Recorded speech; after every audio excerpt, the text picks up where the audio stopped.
Day 61 Shri Swami Samarth. आज हायकोर्टचे जज येणार होते सेमिनार साठी, त्यासाठी हा स्पीकर आणलेला आणि ते बाकीचा पण सेटअप केलेला सेमिनार साठी. बऱ्याच स्टुडंट्सने हा सेमिनार अटेंड केलेला आणि त्यांना बसवण्याच्या मागे हा लागलेला. आमचा साहिल खान पण सेमिनार अटेंड करत होता जिम जाण्याच्या ऐवजी. सेमिनारच्या अँकरिंगची प्रॅक्टिस या दोघी करत होत्या. या दोघी अँकरिंगची प्रॅक्टिस अशा मित्रासमोर करत होत्या ज्याच्या सगळं डोक्याच्या वरून जात होतं. भावाची रिॲक्शन अशी होती की तो मनात बोलत असेल, कहना क्या चाहते हो? याला मागे कोणीतरी नाव विचारलं. हा बोलला भूपेंद्र जोगी. या दोघींनी सुंदर अशी अँकरिंग केली. त्यावर ऑडियन्सचा रिस्पॉन्स असा होता.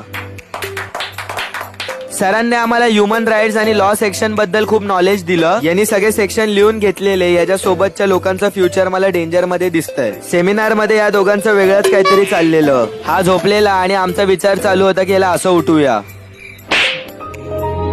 व्हॅल्युएबल सेमिनार आमचा संपला. बाहेर हे लोक व्हॉलीबॉल खेळत होते ते बघत होतो आम्ही. आणि असा आजचा आम्ही दिवस संपवला आणि भेटू एक नवीन